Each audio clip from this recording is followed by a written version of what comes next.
ফসল কেটে সাবার করে ফেলে ইঁদুর, মাথায় হাত পড়ে কৃষকের। এমন অবস্থায় বাঁশের তৈরি ইঁদুর মারার একটি ফাঁদ হয়ে উঠেছে কৃষকদের ভরসা। ফাঁদটি তৈরি করেছেন আসাদুজ্জামান নামের এক কৃষক, তাকে পুরস্কৃত করেছে স্থানীয় কৃষি বিভাগ। ফখরুল হাসান পলাশের তথ্যচিত্রে ডেস্ক রিপোর্ট। দিনাজপুরের চিরিরবন্দর উপজেলার প্রত্যন্ত গ্রামাঞ্চল সাইতারা ইউনিয়নের পূর্ব খোচনা গ্রামের কৃষক আসাদুজ্জামান তৈরি করেছেন ইঁদুর মারার ফাঁদ, যা উপজেলা জুড়ে সাড়া ফেলেছে। প্রথমে নিজের জমি থেকে ইঁদুর নিধনের জন্য ফাঁদ তৈরি করলেও সেটি এখন তার জীবিকা নির্বাহের মাধ্যম।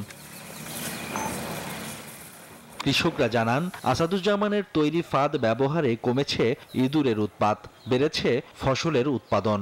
ইঁদুর মারার বিষ থেকে রক্ষা পাচ্ছে হাঁস মুরগিও। আমাদের ফসল তো কেটে অর্ধেক শেষ করে দিবে।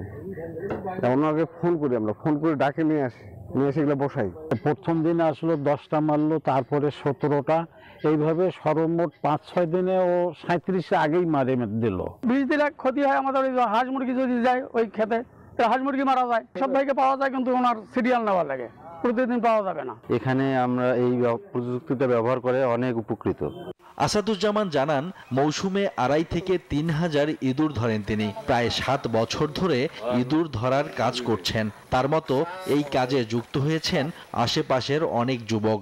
টানা তৃতীয়বার অর্জন করেছে দেশের সেরা সুপার ব্র্যান্ড স্বীকৃতি বসুন্ধরা টিস্যু। এটা আমার বাবার কাছ থেকে শিখছি, শিখিয়া আমি ইঁদুর মারি। মানুষের অনেক লোকে বলে, এই আজ সাদালে কাজ করতেছি, অমুক করতেছি, তমুক করতেছি, তোমার ছেলেমেয়ের বিয়ে হইবে না, অনেকে বলে। আর এই যখন ভাইরাল হয়ে গেছি, এখন আর কেউ কিছু বলে না। কৃষি বিভাগ বলছে, এক জোড়া ইঁদুর থেকে প্রতি বছর 3,000 পর্যন্ত ইঁদুর বংশ বিস্তার করতে পারে। প্রতি বছর প্রায় 54 লাখ মানুষের খাবার নষ্ট করে ইঁদুর। আমরা আগে যে বীজ টোপগুলো ব্যবহার করতাম, তাতে কৃষকদের মুরগি, হাঁস, বিভিন্ন ধরনের পশু পাখি মারা যেত। সেখানে উনি ফসলের নিবিড়তা রক্ষা করছে, ফসলের উৎপাদন রক্ষা করছে, সেই হিসেবে পরিবেশের ভারসাম্যটা রক্ষা করছে। তাকে জেলা থেকে এবার পুরস্কৃত করার জন্য আমরা নাম পাঠিয়েছি।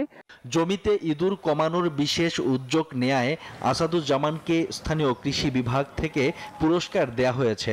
তাকে জাতীয় পর্যায়ে পুরস্কৃত করার আহ্বান জানিয়েছেন কৃষি কর্মকর্তারা। Desk report, news 24।